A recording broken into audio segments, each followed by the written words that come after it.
que termine el mes de noviembre, les voy a hablar sobre la Revolución Mexicana. Y de hecho antes no era llamada así, sino antes era llamada la bola, luchar en la bola o irse a la bola o ser parte de la bola.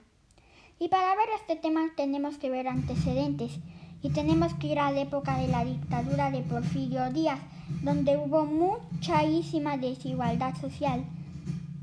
Y es que por un lado hubo un gran desarrollo, pero por el otro lado los pobres no tenían muchas oportunidades, mientras que los ricos tenían muchos lujos y desarrollo. Y en 1910 aparece un gran hombre, Francisco I. Madero, que era de familia rica y venía del estado de Coahuila, que es el que les pongo en este mapa. Y él escribió un libro llamado La sucesión presidencial en 1910, pero que criticaba la dictadura de Porfirio Díaz, quien ya tenía 31 años en el poder, pero lo mandan a encarcelar, aunque él huye e inicia movimientos para quitar a Díaz. Unos personajes que le apoyaron fueron los hermanos Cerdán, que era una familia que vivía aquí en Puebla y tenían mucho dinero.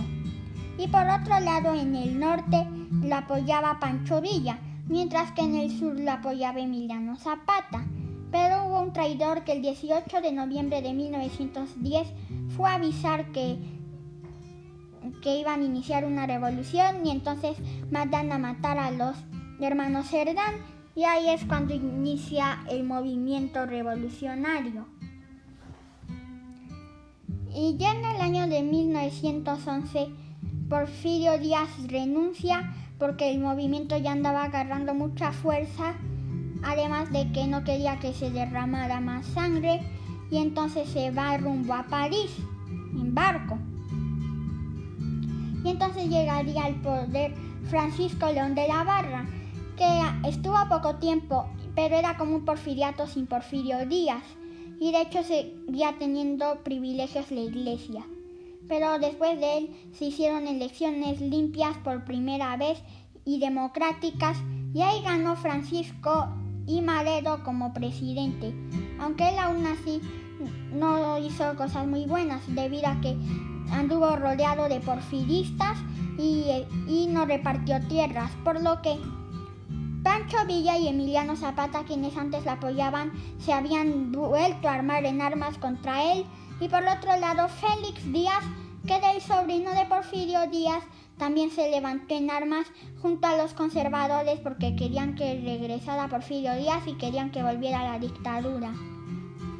Y al pasar todo esto, su hermano Gustavo Madero le dijo al presidente que se rumoreaba que lo querían matar, pero aún así él no hizo caso y le dio mucha confianza a Victoriano Huerta, que era de su seguridad, pero en secreto apoyaba a los porfiristas. Y en 1913 será un episodio muy triste de la historia, que pasaría a llamarse la Decena Trágica. Y acá matan a Francisco I. Madero y José María Pino Suárez.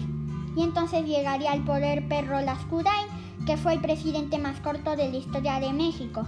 Solo duró 45 minutos porque después de su discurso renunció y entonces llegaría al poder Victoriano Huerta, que sería conocido como el usurpador del poder. Y acá les voy a decir un dato curioso, y es que el corrido de la cucaracha estaba dedicado a él. Y entonces, como Huerta había llegado al poder, el movimiento revolucionario empieza a tomar más fuerza y empezó a haber más descontento social.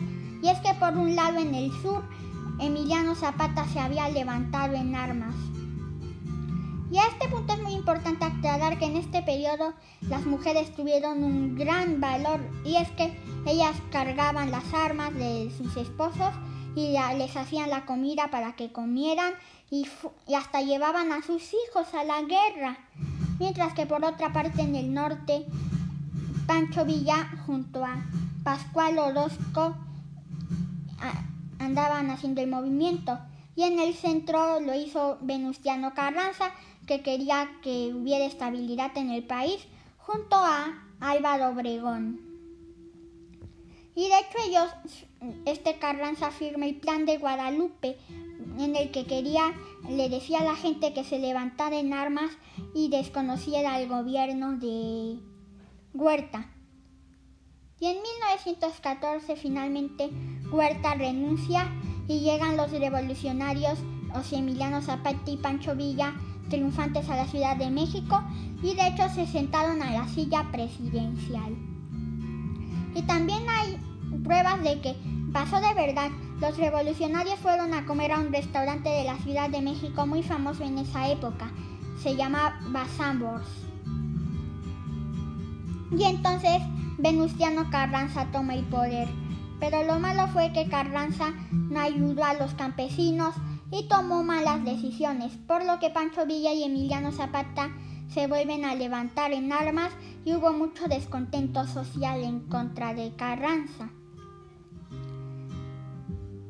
Y se levantaron en armas. Y en 1917 ocurre uno de los acontecimientos más grandes de nuestra historia, y es que se firma la Constitución Política de los Estados Unidos Mexicanos, que es la Constitución que actualmente nos rige, de la que voy a hablar más a detalle en otro video.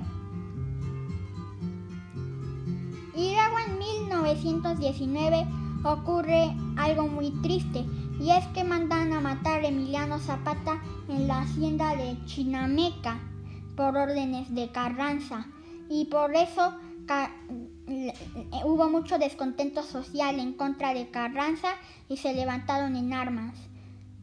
Mientras que Pancho Villa huyó del país, aunque se sabe que en 1923 fue asesinado por Plutarco Elías Calles. Y como Carranza no andaba haciendo bien las cosas, Álvaro Obregón se une con Plutarco Elías Calles y Adolfo de la Huerta. Inician movimientos en los que buscaban asesinar a Carranza porque Obregón no iba a ser presidente. Y finalmente en 1920 se da ese suceso. Carranza es asesinado en Tlaxcalantongo, en Puebla, por parte de los revolucionarios, y entonces llegaría al poder Adolfo de la Huerta como presidente interino, y finalmente cuando terminó él, llegó Álvaro Obregón al poder. Bueno, hasta aquí mi video. Comenten, denle like y suscríbanse. Adiós.